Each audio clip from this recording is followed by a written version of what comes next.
All right, Kyle, over to you. Right. Good morning, everyone. Hope everyone's doing well. We are very excited to officially start the exclusive use series webinar with our first episode, the basics of an exclusive use area.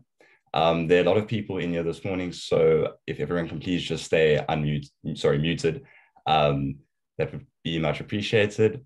For our episode next week, we will have guest speakers from ZEFIN and Multiprof.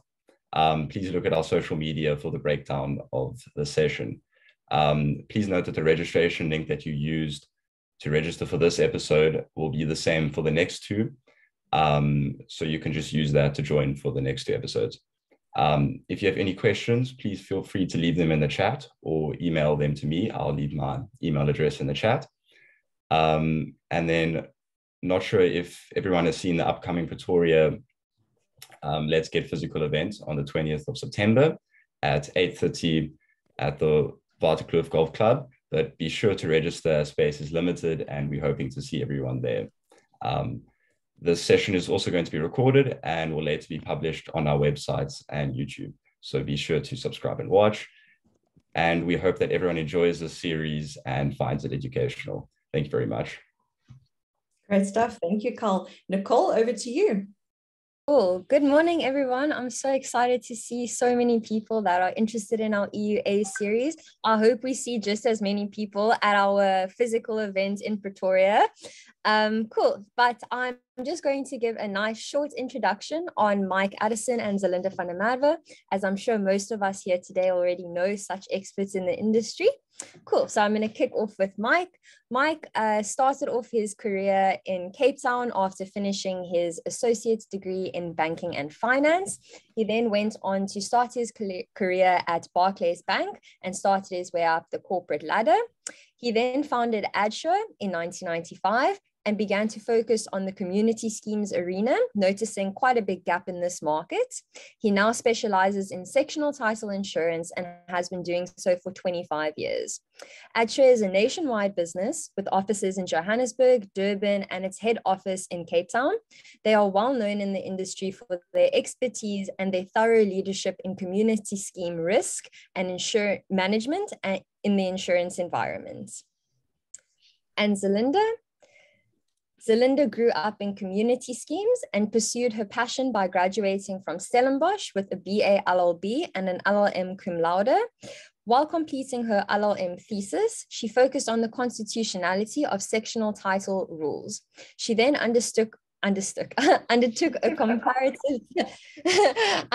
comparative study of strata title in Melbourne, Australia, and having worked as a research intern for the South African Research Chair in Property Law, she contributed towards various property law, neighbor law, and sectional title due to publications. She's had a wide career as a managing agent, a general manager, and a legal consultant, and eventually started her own business with her partner, Nicole Tavares, at TVDM Consultants as a sectional title legal consulting firm.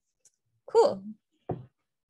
That's what happens when we take a too long weekend. People forget how to use the English language and we understook issues. But I'm sure that there were many days in my studies that I'm understook and misunderstood issues. So let's all hope that we walk away from today's EUA series understooking a lot more of exclusive use areas than we misunderstood when we started. Carl, can you take us through the first poll that we're going to be chatting about today? Sure. Just launch it quickly. Mike, I don't know if you want to give a little bit of a background to this particular one. To the poll? Yeah. Yeah, we're just we're interested. We've got a couple of little fun questions in between, nothing too legal. We're just interested to see this morning, where everybody's from, and you'll see by the theme, because we're actually taking everybody to Cape Town. We asked you to imagine that you're in Cape Town, but let's see where everybody really are. or is. Is fantastic. Oh, Mike also had I know for a fact Mike didn't have a long weekend because he was online with me. Sip of coffee, everyone, sip of coffee. Come now. I see a couple of guys have posted in the chat function options 3, 1, 2. If you can just pop it there in the poll, we'll give it another couple of seconds, although I see 150 out of 150 have answered. So I think we're good, hey? Or how does it work? Oh no, 85% of people have answered. So we'll give it another couple of seconds. And then we'll end the poll. Somebody has asked Pretoria, which number? How dare we not give Pretoria its own number, Mike? Unacceptable. Let's go with Johannesburg. If you can mark number 1 for Pretoria. I'm so sorry. We're going to Pretoria physically and we don't even give Pretoria its own number. Sorry, Aubrey. Should have been Gauteng. Should have been Gauteng, yeah. No worries.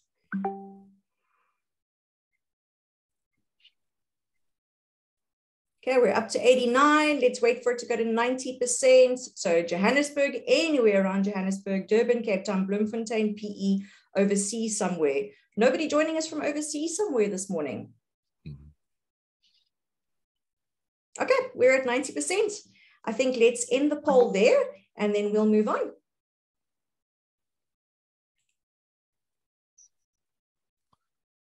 Okay, so we know what the results are. That's great. Okay, let's move on. Fantastic.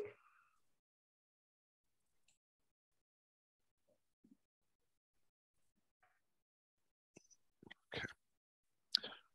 Right. Okay, so this is my part, Zerlinda. Is that okay? Yeah, 100%. Off you go. All right, so here we are. We asked you to imagine that you were sitting in Cape Town. So, you know, this is the next nearest thing, I think, to the metaverse. We've tried to make this meeting as realistic as possible. Instead of just flashing a whole lot of legal slides at you, we're going to actually be, you couldn't call it physical in a virtual way, electronic way. Yeah. Okay, so here we go.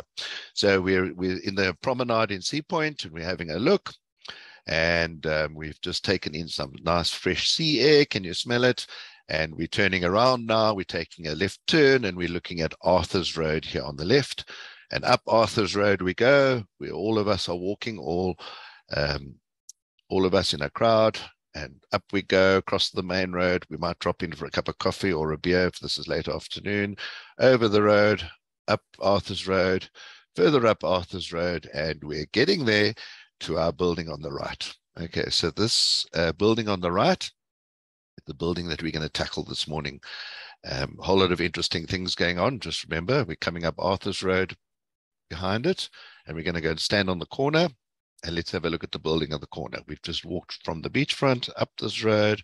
We're standing on the corner. We're looking at this interesting palm tree and our building. You'll notice that it's an Art Deco building, and it's got some exclusive use areas. And that's why we're going to be tackling it. We'll go around the corner a little bit to the front, have a look there. You can see we're standing in front of our Art Deco building now. Take note, it's got 2 entrances, and we'll talk about that just now. And we'll go to the next corner. And when you're working with Google, you'll notice that some of the photographs are, in this case, a 2013 and a 2019 photo. And I just thought it would be fun to do a second poll here. Carl, do you want to launch that? It's an interesting one. So I thought with a few hundred people on board this morning, let's see which is the best color. Which color would you choose for the building? I know that managing agents are often faced with having to go to a meeting and choose colors. Just as a matter of interest, let's see which color everybody prefers. Just on that note, and it's got nothing to do with exclusive use areas, but just remember when you are going to change the color of the wall paints or the color of the external facade of your building or the common property, that would be an improvement or an alteration to the common property, and that would need to be either reasonably necessary or not reasonably necessary. and many times the trustees are not able to make the decision themselves, and they need some input from their members. And this would be a nice example of being able to get some input from their members to see whether or not something like this would be reasonably necessary or not. And throughout the photos, I'd also like you to keep an eye, and Michael pointed out, on the building next door, because once this particular building painted color, the neighbor decided to follow suit. So it was most certainly something that changed in the neighborhood and perhaps could be seen as reasonably necessary. I think you've got your answer there. We got our answer. Very interesting. Just as a matter of interest, the picture on the left is actually the latest color, so that the trustees and the owners went along with obviously the most popular color as well. So the left-hand picture is how the building actually looks at the moment. So well done there. Thank you for that interesting bit of information. Quite a big difference in opinion there, most certainly. Right, and we carry on around the corner, and now we get to the interesting part. Yeah, so this is now around the corner. I think it's Lincoln Road, and we're looking at the section garage. We've got an interesting little chap extension on top of the garage. So this morning in EUAs, we've pretty much got quite a few. We've pretty much got a lot to speak about in the time that we have left. Interesting chap having a walk around here in the back, in the bottom left-hand corner. We won't speak about that. That was another interesting story. Okay, so when we take a bird's eye view of the building, as Zerlinda pointed out, this is the building next door. So ignore this building. We're talking about this plot here, which is ours, that we're speaking about this morning. In between here, this little bit of mess here, those are just trees. And then there's a next part of the building here and here. Take note, there's two stairways. I'm coming back to the entrance that we saw in the front and the two stairways. Back to the front of the building, as I mentioned, the two stairways, and then to the actual layout of exclusive use areas. So this layout diagram is the block plan with the exclusive use areas laid out. Okay, so at this juncture, I hand over to Zerlinda. Zerlinda, over to you. Fantastic. So there's a couple of interesting things that I want to point out to you. And now, as Mike said, we don't want to bore you with a whole bunch of legal slides. And unfortunately, that's my forte, is the legal slides. And matches, Mike, we've got our ZD Fin Max today to make Michael yes, absolutely. He's going to be joining us next week along with Aubrey. And I know that Aubrey is online. I haven't seen Michael online just yet. What I don't very often see on sectional plans when it comes to registered exclusive use areas, and Aubrey, if you are available to unmute yourself and to jump in at this point, I'm sorry to do this to you, and I know that I haven't given you a heads up, but if you are, that's great. If not, that's also fine. When it comes to registered exclusive use areas, the sectional plans have to delineate where these exclusive use areas are and what these exclusive use areas are. And in this case, I'm going to show you, or refer you rather, to these garden areas. So if you look at G4, G3, G2, and G1 from the left to the right, you're going to see that those are garden areas. If you look downwards, there's a layout, and it is exclusive use area, or a little block that says exclusive use area P1 to G4, the square meterage of it, and normally you would have a little bit of an indication that the G is a garden, or there the legend P parking, G garden, and sometimes if you've got garages as well, then the garden would be a GA for garden, because the G would be a G for garage. Now in this instance, and Aubrey, if I can ask you to jump in here, I said to Mike when we were chatting about this particular building that I don't very often see where the notes indicate the, in inverted commas, median line of the exclusive use area. Now we know that an exclusive use area doesn't have a median line, but very often we get asked the question about where does the responsibility start and end when it comes to an exclusive use area? Does it end at the inner face? Does it end at the midpoint? Does it end at the outer face? In other words, is the owner responsible financially for the entire garden, including the whole wall? Is the owner financially responsible for the garden area up until the inner face of the wall, the outer face of the wall, the midpoint of the wall? And one of the examples that Mike is going to point out is the parking bay, where the parking bay faces a wall of a building, and that wall obviously needs to get painted. So where does the exclusive use area extend to when it comes to the financial responsibility of the painting of that wall? And Mike is busy pointing it out right there, that financial responsibility of painting that particular part of the wall there. Now, if we look at these garden areas at the bottom, and Aubrey, if you can step in here, it looks to be there is an exterior boundary wall and there's the boundary wall of the garden areas. But if you look physically at the garden areas that Mike will point out to us in a little while, there is physically only one wall.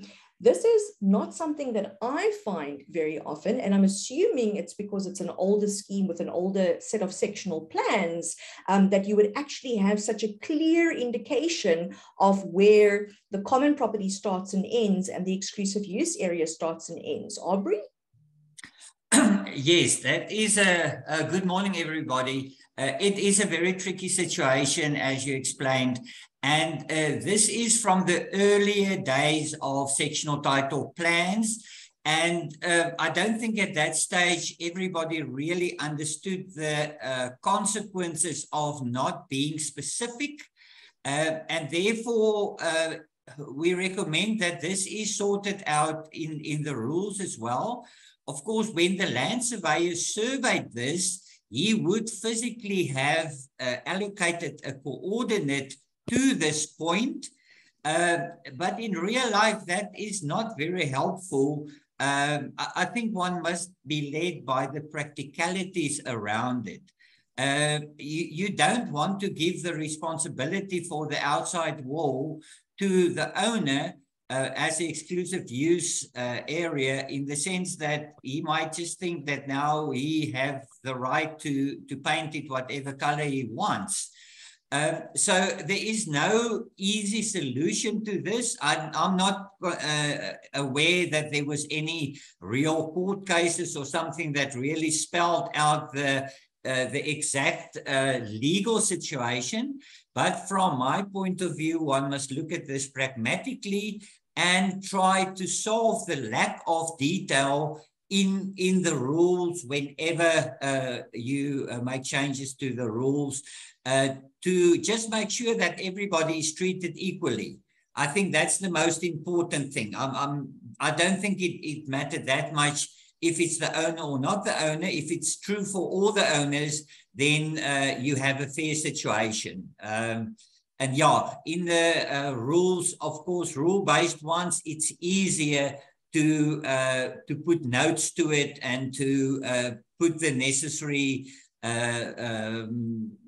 preferences or requirements in the rules to make sure that there's no gray areas. And even with that, every now and then we get to a situation when there's still something that we didn't think about 6 months ago or a year ago. So it's an ongoing process of updating rules and making sure that there's no gray areas. Fantastic. Thank you so much, Aubrey. Now, we often find in practice that a sectional plan, as Aubrey has confirmed, is not as clear as this. And Aubrey mentioned exactly what I wanted to say, is that it has to be contained in the rules.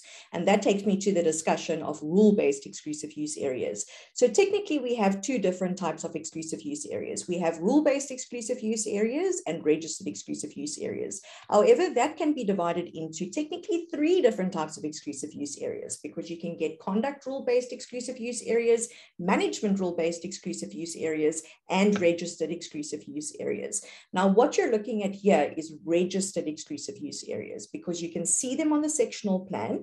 If you had to do a deed search online, you'd be able to see them on the deed search. If you had to pick up a copy of the title deed, you would see them on a notarial deed of cession. If you had to look at the first page or the second page of the title deed, it would specifically speak about a registered exclusive use area. Now, many people, when they read a title deed, they look at the words undivided share of common property, and they believe that that is an exclusive use area. But every single owner of a section in a sectional title scheme owns an undivided share of common property, and that is what your share of common property is, that is explained by your participation quota. It is not your exclusive use area. You can't go into the scheme and go and sit on the driveway and say that little portion of the driveway is mine. It is owned by all the owners in undivided shares. But when it comes to exclusive use areas,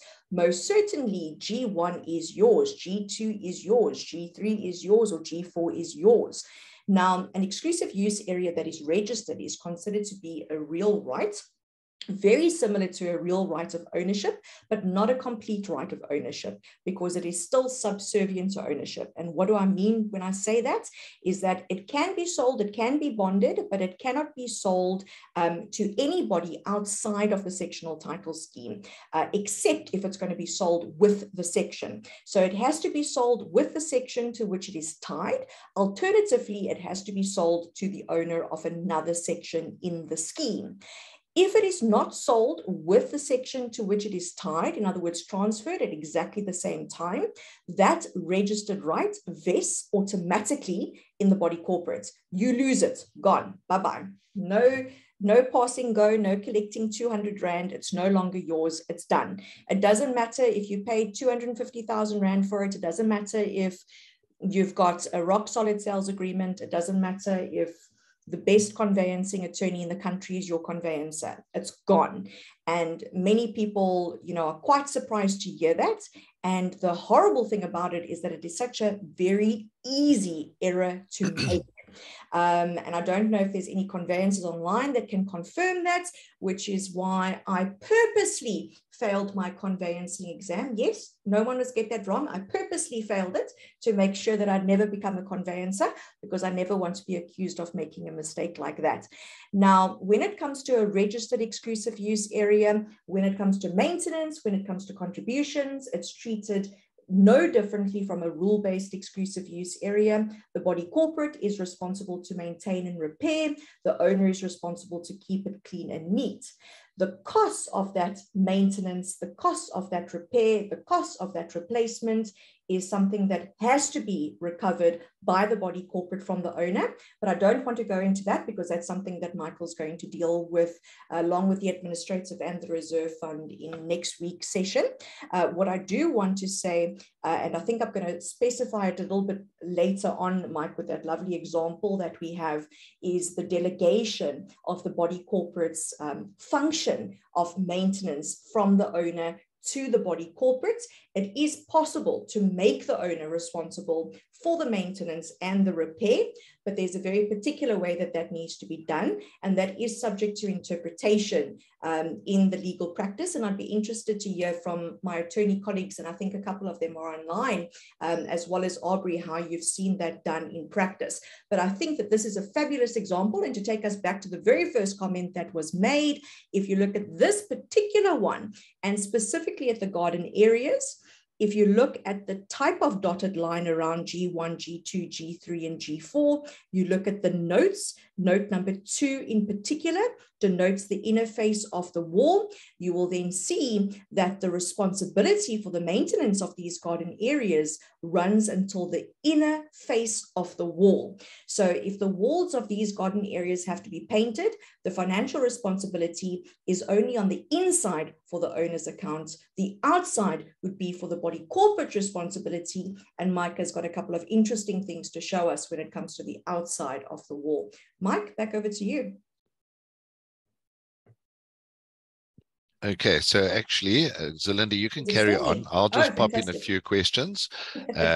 So yeah, we'll just move on. So the top view again, and then we've just put the two pictures together so that we can yes, I like have a look. And Zerlinda, yeah, carry on, and I'll just ask the odd question that I have listed here.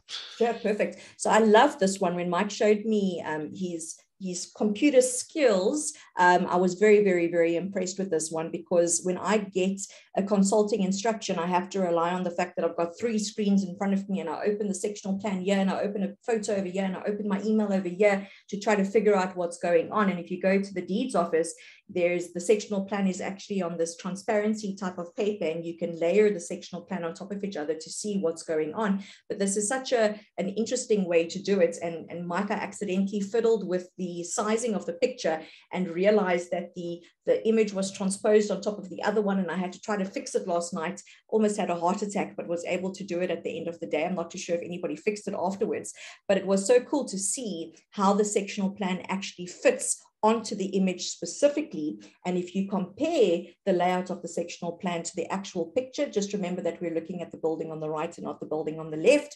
You know that if you look at parking number 1, it's there on the left-hand side. Parking number P2 and P3 is what we've got under shade port over here. The little gap in the middle that is common property, if Mike can just run over it with his mouse over there, is going to be very, very interesting, and we'll chat about that.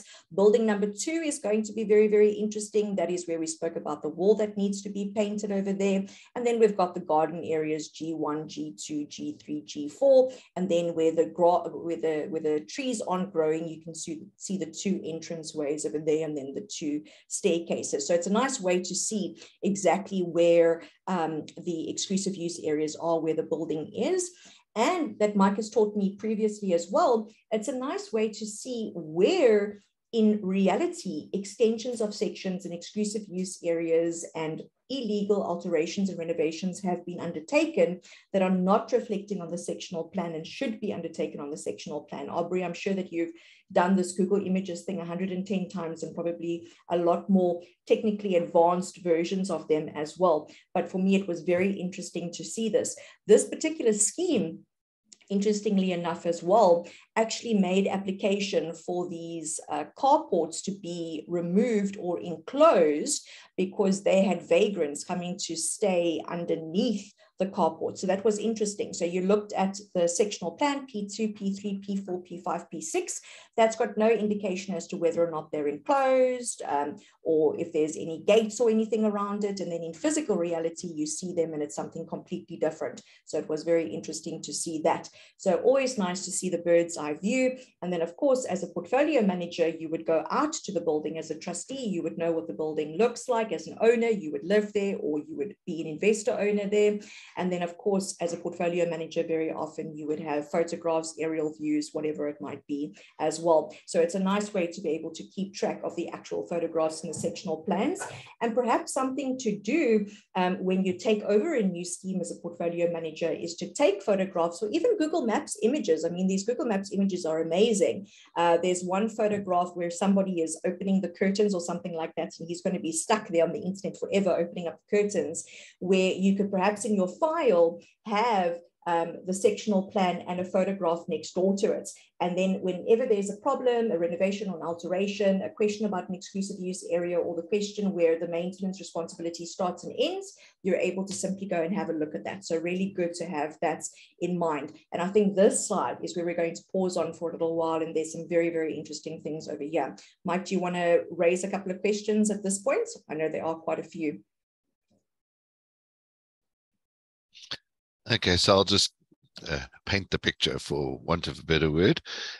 So here's P1, as Zerlinda has pointed out, and there's our wall that runs up, and Zerlinda will chat about that. What is interesting here, just note that this garage is in fact a section. So it's a section garage. There's a wall here. I'm not even going to say much more, otherwise I'm stealing Zerlinda's thunder. And then of course P2 and P3 over here. Zerlinda, back over to you. Otherwise, I'm going to tell your story. I feel like I'm talking too much, as always. So, Mike, can we just go back to the previous, that overlay of the sectional plan, because I want to talk about this garage area. Can you just hover your mouse over that common property portion over there? Okay, so you'll notice that the area that we spoke about, that we looked at now, the garage area, is this portion of common property between P1, P2, and P3. So you can see according to the sectional plan, it's common property. Sometimes it will say CP for common property, other times it won't. It's not part of a section. It's not a separate section. It's not a registered exclusive use area. There isn't any indication of a servitude. So that means that it must be common property. Now, if we go back to the physical photo again, Mike, we see there we go. that is, for all intents and purposes, not common property, unless, of course, that garage is owned by the body corporates. In this specific instance, we know that that garage is not owned by the body corporates. The person has erected a gate. Mike pointed out to me quite interestingly, and I'll be interested to see who else has seen it, that this person erected or installed the gate motor on the outside, and in an area that has a lot of people walking around looking for opportunities. That's obviously not a good place for it to be. The person here essentially has created what we like to call in practice a de facto exclusive use area. So in other words, an area of common property that can only be used as an exclusive use area, but has not been formalized as an exclusive use area. Now, in this instance, because it is not reflecting as an exclusive use area or part of a section or an extension of a section on an amending sectional plan of extension, we need to go and have a look at the conduct rules and the management rules to see whether or not exclusive use areas have been created in terms of the rules. In order to see that, you need to have a rule that creates the exclusive use areas and a layout plan and a schedule of allocation. Now, in this particular body corporates, we know that the prescribed conduct rules apply.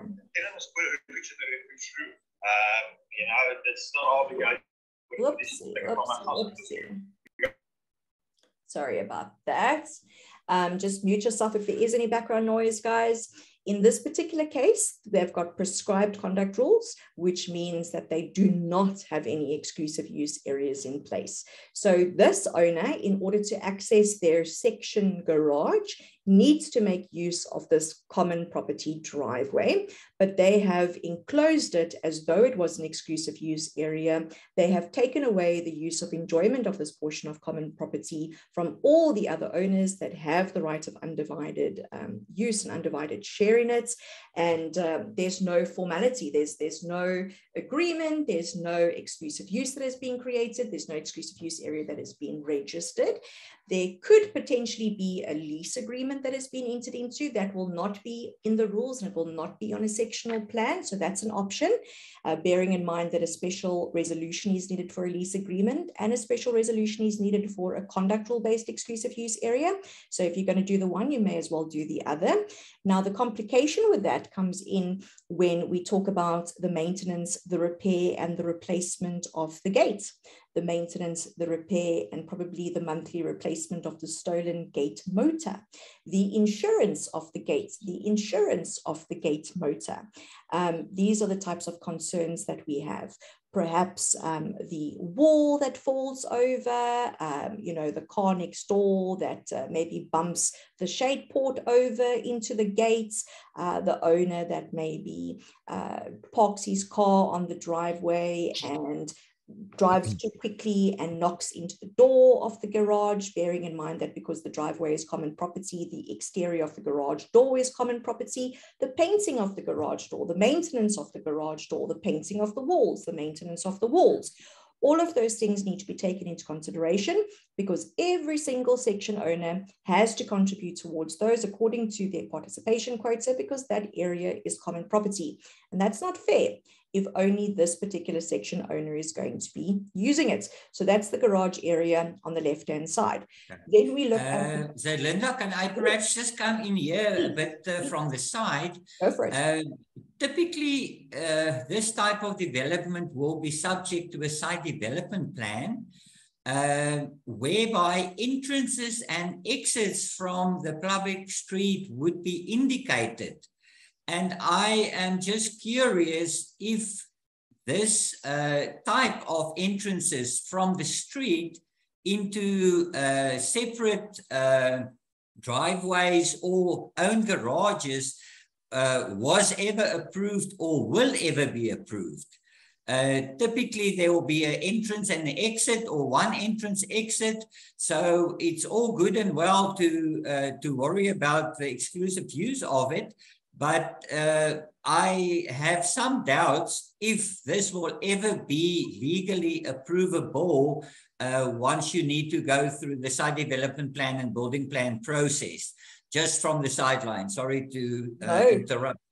Please don't apologize. I'm sure that Mike Addison is smiling from ear to ear, because that's exactly what we want you to say when it comes to another use of exclusive use area. When it comes to a deck, it's all good and well to formalize the exclusive use area, but when it's legally not permissible, in other words, outside of the Sectional Title Schemes Management Act, we're all very clued up on what the Sectional Title Schemes Management Act tell us and what is legal and not legal in terms of the Sectional Title Schemes Management Act. But we can get 100% body corporate approval. If it's not legal outside of our little fish pond, what's the purpose? What's the point? That's why we have the geniuses on like you that give us the advice as to whether or not we can actually do this. And that's also why a lot of members simply just go ahead and do it. Because it's just way too difficult. Mike, any comments at this point? Yes, I think we've got a couple of questions that we are going to weave in. And just a reminder to everybody, please send your questions. If you think of a question now, we obviously are busy with the seminar, so it's very difficult to go reading all of the chats if there are questions there. So email me, mike@addsure.co.za, the questions. What I'm actually doing is I'm keeping a document running of questions that have come in so far so that we can build them in. Okay, so I've actually taken all the questions that have come pre-webinar, and now I've got them ready for Zerlinda.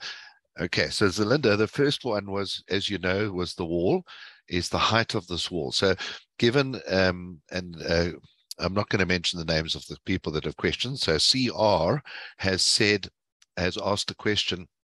We're speaking about horizontal here when we're looking at the plan, but what about vertical? How far up the wall, and likewise here at P1 and P2, where does the exclusive use area, do you expect the guy who's enjoying this parking to now paint these windows, for example, because the median line runs up there? So those are the questions around painting.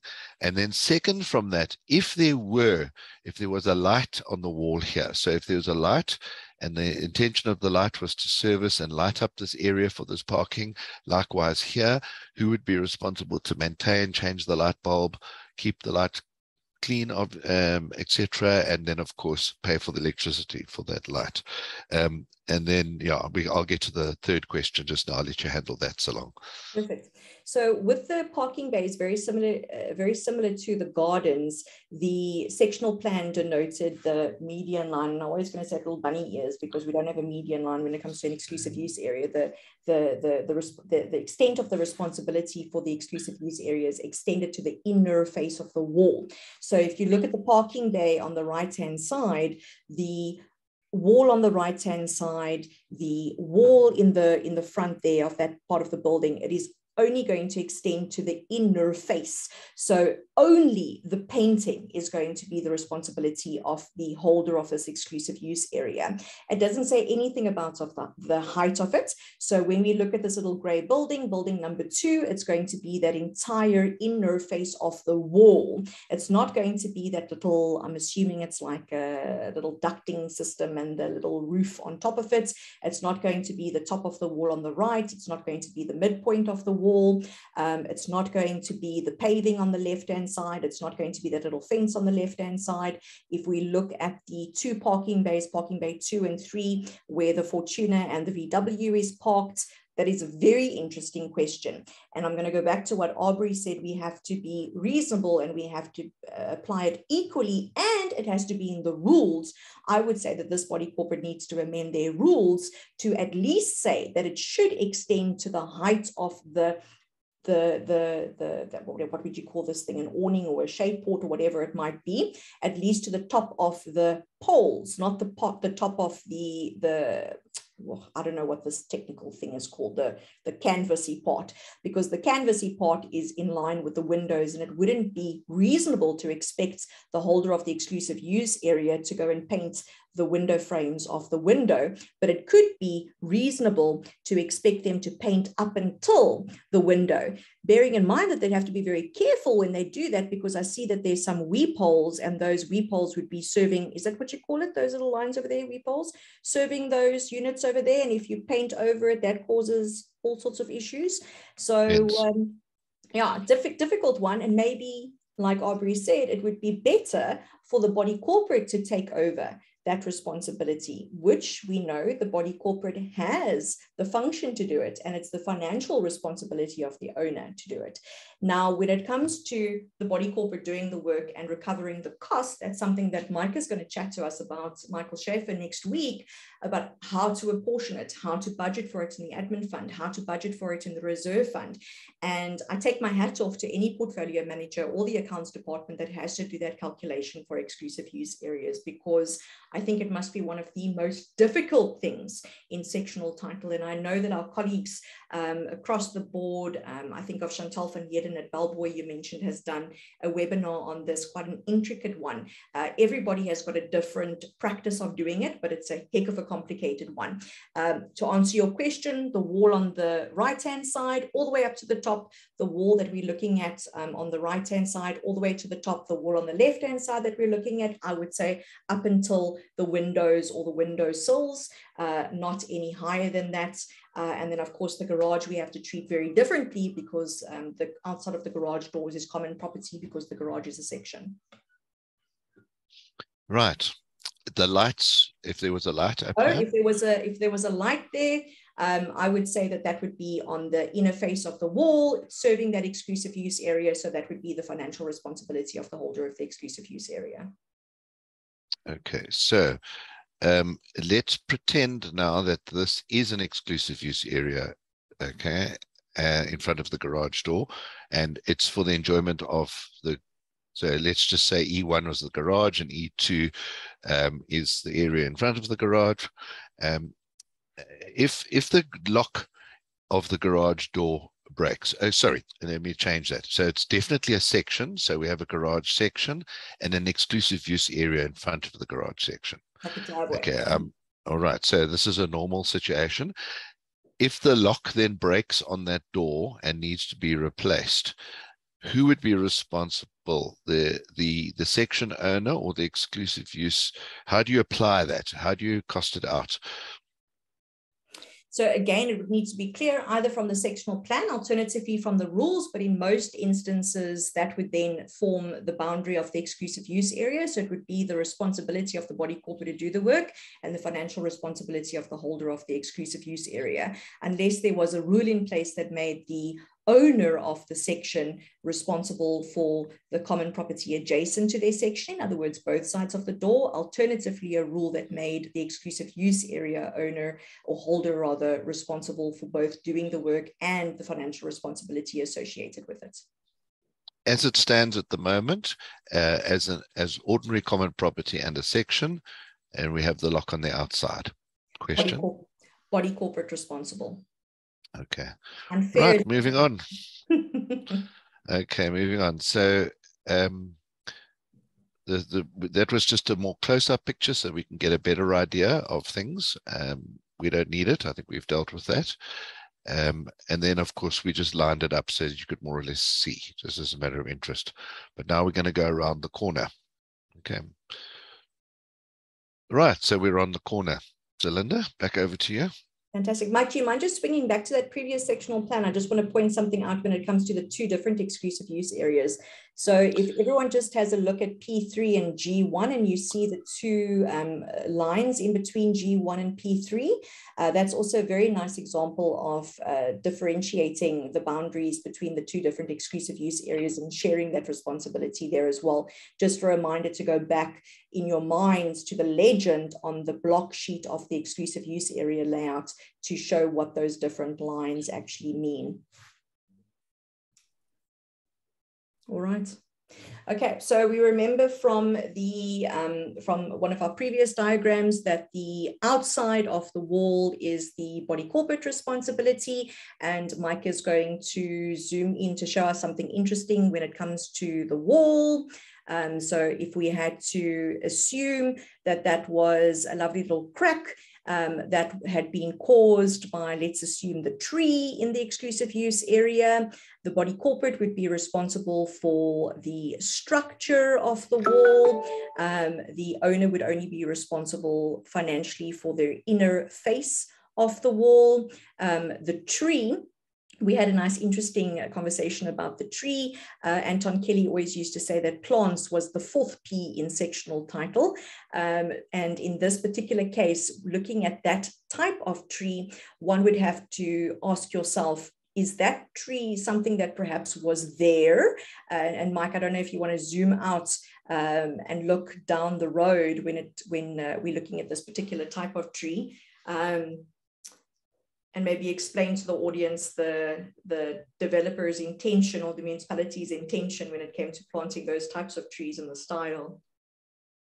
Yeah, okay, so I don't know too much about it, but we were just discussing the fact that this, being a Art Deco type style building, you'll find a few of them around.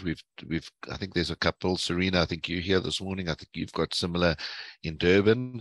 And a couple in Cape Town. I actually, in fact, stayed in one for a while. And, generally, I think they're built, Aubrey will correct me if I'm wrong, but I think they're generally built in the 1930s to the late 1950s, from late 30s to the 1940s. And they are Art Deco buildings, commonly known as Art Deco buildings.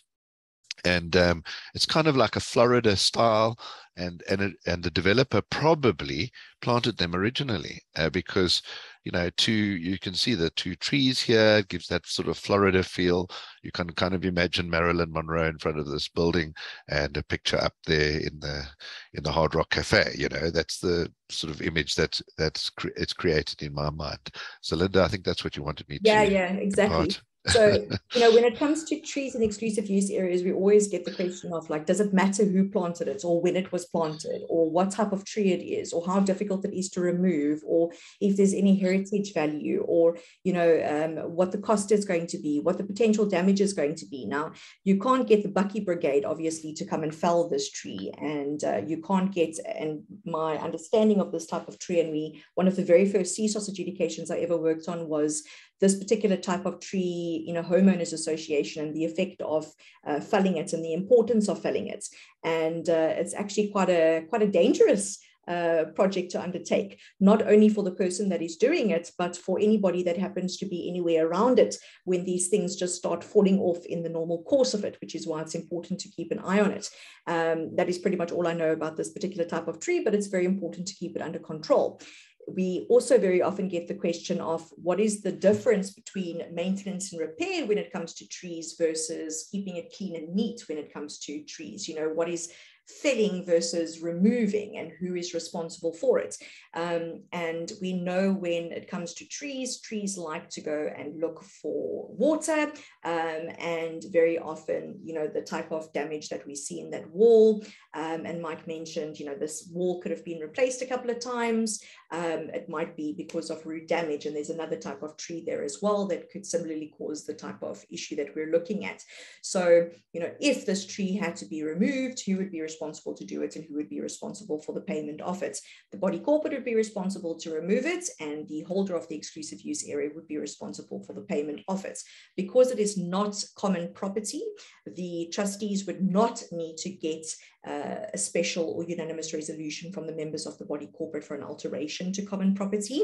It most certainly shouldn't be a decision that is taken lightly. And as Mike explained, there's a very specific reason that those trees are there. And I'm sure people in the neighborhood are going to be upset if the tree had to be removed, not only that owner or the units around, but if that tree had to constantly cause damage and perhaps even threaten the structural stability of the building, something would need to be done about it. The same can be said for the electric fencing.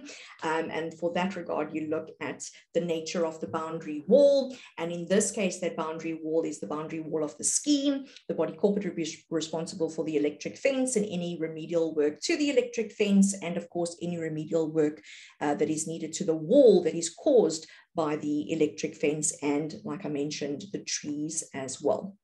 Mike, over to you. Yeah, I'm just going to also go back.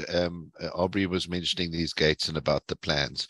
And I would agree with Aubrey, because the municipality will often look at fire access as well. Always remember, when you're putting up extra gates and things, or increasing heights or narrowing ways, you've always got to think, well, the original plans would have approved a fire brigade vehicle to gain access somewhere or other. Just also bear in mind, I just wanted to share with delegates today that what we say here may not necessarily be practically possible. Sometimes we're a little bit funny with the laws here in South Africa. In some respects, we can be grateful that we're in South Africa. If we were in Australia or a place like that, they're more pedantic with applying laws. But, in South Africa, sometimes we've got to mark a plan. If those vagrants are causing a hassle, well, we'll mark a plan. But just bear in mind, there could be consequences like fire access. Okay, so moving around, so we carry on. Oh, well, there is a question, sorry, on this garden. So here, it's actually what we've done is any questions that you send me about gardens and things, I'm going to try and weave it into the examples that we are working with. So here, the question is, it comes from CR again, a garden tap in an exclusive use area. Since the service is only the owner's exclusive use area, but the tap is somewhere affixed to the wall in the ground of the garden, tap leaks must be repaired. Who pays, who must this come out of? Now, a lot of this will be dealt with in the EUA contribution discussion next week, but just in principle, Zerlinda, because we do have a garden here and there is vegetation, we will assume that there is a garden tap. Do you want to just touch on the garden tap while we're here? Sure. So interestingly, that falls nicely into the contribution discussion, because in terms of Section 3 of the Sectional Title Schemes Management Act, where it deals with the calculation of contributions, it deals with these types of services, including water, unless the rules provide differently. And it's very unusual that the rules are going to say that if there is a structure like a tap or a meter or a electricity supply in an exclusive use area serving the exclusive use area, that it's not going to be recovered from the holder of that exclusive use area. So it would be for the costs of the holder of that exclusive use area. When a pipe, wire, cable, or duct runs over the common property and serves a section or multiple sections, it is the responsibility of the body corporate, except in the case of an exclusive use area, then it is the body corporate responsibility to fix it, but the financial cost comes from the body corporate again. Right. Okay, so I'm watching the time as well, Zerlinda. The beauty of our 3-part series is that if we don't get to the end, we carry on next week. Exactly. So that's the beauty of it. Okay, so we don't have to rush answers. Okay, so I'm going to carry on around the building then to the gate. Do you want the bigger picture or do you want this one? That one's fine. Okay, let's go for it. So what we're saying here is that the gate, there's 2 gates, and this gate is serving 6 of the 12 sections. All right. So this, is a bit of a bigger conversation. So I'm only going to talk about the exclusive use area component of it, but please do keep at the back of your mind that it is possible to do it a different way, and probably preferable to do it a different way, but it is going to be a hell of a lot more complicated. So the exclusive use area would be the easier route to go. Because this gate only serves 6 of the 12 units, in other words, if you live in apartment 1, 2, 3, 4, 5, or 6, you will use this gate. If you live in apartment 7 to 12, you will use the gate down the road. It is possible to make this common property gate, post boxes, and intercom system the sole financial responsibility of units 1, 2, 3, 4, 5, and 6. The way you would do that is make this installation an exclusive use area and make the holders of this, multiple holders of this exclusive use area, the owners of 1, 2, 3, 4, 5, and 6. Yes, it is possible to have multiple holders of an exclusive use area, and there are many examples of areas of common property that can be held by various owners of sections, as opposed to only one particular owner of one particular section. And this is a lovely example where it would be unfair that owners of sections that are not able to access, use, or fruitfully access and use, because of course anybody can come and use and access it if they so choose, they're just not actually going to get anywhere. They would not then be it wouldn't be reasonably fair to expect them to financially contribute towards it. So that would be a nice example of actually creating an exclusive use area to not require them to financially contribute towards it. Okay, so I'm also going to reiterate that we're not actually saying that this is what should be done in this instance. We're just pointing out ideas and concepts and using this to do such. So no, this building is, in fact, they've actually done a lot of good things around here. They've got their finger on things. I'm pretty impressed. But just understand that we're looking for things to show you of what can be done. Okay. So Linda, do you want me to move on? Yeah, I'm just having a look at two of the comments on the chat function. There was actually three of the comments. An exclusive, just to make a correction here, an exclusive use area does remain part of the common property. Don't get me wrong there. What I did say is that the process of alterations and improvements to common property wouldn't apply when it comes to the removal of the tree. So if this tree had to be on a part of unregulated common property, the trustees would need to go to the members and say, is this a reasonably necessary or not reasonably necessary improvement to common property? In other words, can or can't we remove it? But because the tree is in an exclusive use area, that is something different. We don't have to go to the members for approval. It is something at the body corporate, the trustees have to make a decision on. Sorry, Mike, I just had to say that because there were a couple of points where people are saying that an exclusive use area is not common property. An exclusive use area is common property. So that mustn't be confused. Okay, so what I'm going to suggest is that because of the time factor, is that we'll deal with this last garden, and then we'll get further around the corner to the wooden structure next week. Zerlinda, would you agree with that? Yeah, that's a great one. So back to the garden. So if these leaves are from the trees are causing a nuisance to the neighbor next door. So let's just say there is a plot. Let's imagine that there's a plot next door to this, and it's the neighbor next door is complaining. The example, then the question was asked that there are mulberry leaves and mulberry berries that are messing up the neighbor. It's an exclusive use area. So who tackles who? And then likewise, if it's an EUA area disturbing another EUA area next door, who fights with who's got the rights, etc. And then once we've dealt with that, and you want to speak about this garden, and then I think we call it a day. Perfect. So this is an interesting one. I think the body corporate would also have an issue with this. I don't know much about electric fencing, but I think that this tree, if it's not already affecting the common property electric fencing, it might do so rather soon. So the body corporate can come in and trim those branches and those leaves and recover the cost from the holder of the exclusive use area. There is argument to say that that would be considered to be maintenance and the body corporate responsibility to do, but the holder's financial responsibility. And there's argument that that is keeping it clean and neat and therefore the holder's responsibility to do. Now, I think it's 6 of one and half a dozen of another. It depends who you talk to. And sometimes it depends, again, on a specialist that you talk to. Somebody would say that sweeping the leaves in the exclusive use area would be keeping it clean and neat, but trimming back the branches would be maintaining it. I tend to opt for that approach. It would be interesting, and perhaps people can post in the comments what they believe maintenance versus keeping clean and neat is when it comes to trees and trimming of trees. So in this scenario, if let's assume the road was a neighboring plot, if you needed to trim back the tree, the body corporate should come and do it.